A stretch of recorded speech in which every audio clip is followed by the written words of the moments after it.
Halo semuanya, kembali lagi bersama saya Pujianto. Di video ini kita akan belajar bagaimana membuat segmen atau chapter pada video YouTube kita. Dan apa sih keuntungannya chapter atau segmen di video kita?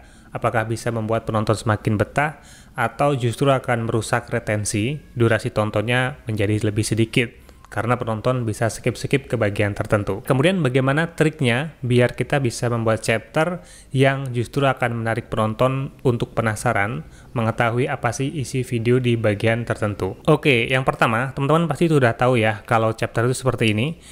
Contohnya di video saya ini ada chapter-chapternya. Jadi ada tanda-tanda seperti ini. Kalau ditunjuk dengan mouse, ini akan muncul namanya bagian ini isinya apa. Kemudian di bagian bawah di dalam deskripsi juga ada seperti ini ya. Jadi teman-teman bisa tinggal klik saja di menit keberapa, nanti akan menuju ke bagian yang teman-teman inginkan. Atau di bawahnya lagi juga sudah muncul dengan jelas di sini. Sudah dibuat segmen oleh YouTube ya. Kalau dilihat semuanya, klik seperti ini, lihat semua, maka akan muncul seperti playlist. Nah, ini akan lebih menarik lagi nih teman-teman. Jadi seperti playlist ya, kalau di laptop atau di komputer, tampilannya seperti ini. Di menit keberapa isinya apa. Terus kalau kita lihat di pencarian ya, misalnya di hasil pencarian seperti ini, di sini juga muncul ya. Jadi misalnya video ini isinya ada berapa segmen, dan segmennya apa aja, langsung muncul seperti ini. Nah, ini dua video saya yang muncul, sudah ada segmennya ya. Contohnya seperti ini. Nah, itulah segmen atau chapter di video YouTube. Dan ini berfungsi untuk mempermudah penonton untuk menemukan bagian tertentu. Lalu bagaimana cara membuatnya? Jadi di sini ada ketentuan dari YouTube untuk membuat chapter ya. Jadi pertama pastikan stempel waktu atau timestamp atau chapter atau segmen ya. Itu menyantumkan dimulai dengan 00.00 atau 00.200 juga bisa. Kemudian harus memiliki minimal 3 segmen atau 3 bagian ya. Misalnya pembukaan, kemudian isi, dan penutupan.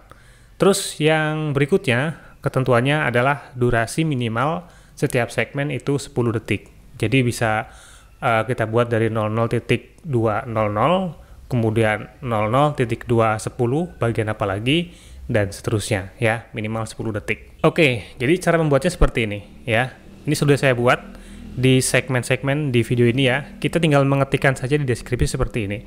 00.200 isinya apa? Pengantar bikin konten anak ya. Kemudian 00.235 isinya apa? Nah, caranya seperti ini teman-teman ya. Kita bisa langsung sambil lihat ya videonya di sini, atau video yang memang belum diupload juga bisa sama saja. Tapi kalau sudah diupload kita tinggal tonton di sini di menu konten, kemudian edit detail. Lalu di sini bisa kita sambil play. Kita sambil play, kemudian dengarkan saja isinya apa, sampai di mana, kemudian kita catat nih menit keberapa, detik keberapa, isinya apa, seperti itu ya. Terus kita dengarkan lagi lanjut, di detik keberapa ini isinya apa, kita tulis lagi. Atau kalau memang teman-teman sebelum membuat video sudah punya konsepnya, itu lebih bagus lagi. Jadi nanti teman-teman akan membuat video dengan konsep ya, misalnya akan membahas tentang apa, sudah disusun, kemudian nanti tinggal mencari menitnya atau detiknya keberapa. Ini cara saya kalau sudah terlanjur diupload, kemudian baru bikin segmennya, caranya seperti itu. Oke, saya dengarkan lagi di editor ini sambil mencatat isinya apa. Ya, ini gampang banget ya, saya rasa teman-teman pasti bisa membuatnya dengan mudah. Nah, selain kita bisa membuatnya secara manual ya, menuliskan menit keberapa, detik keberapa, isinya apa, di YouTube juga menawarkan untuk membuat chapter secara otomatis ya. Ini ketika kita upload ya, di bagian ini ada segmen otomatis, jadi kita bisa mengizinkan untuk YouTube membuat segmen secara otomatis jika tersedia dan memenuhi syarat gitu.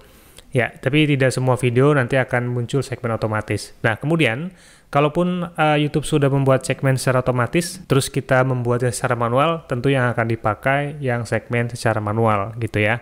Jadi, segmen otomatis ini bisa ditimpa dengan segmen yang kita buat secara manual. Nah, yang terpenting di sini, bagaimana sih triknya biar kita bisa bikin chapter yang menarik ya, akan membuat penonton penasaran. Nah, teman-teman, triknya saat kita membuat chapter, membuat judul-judul atau isi chapter itu, pikirkan juga seperti kita akan membuat judul video.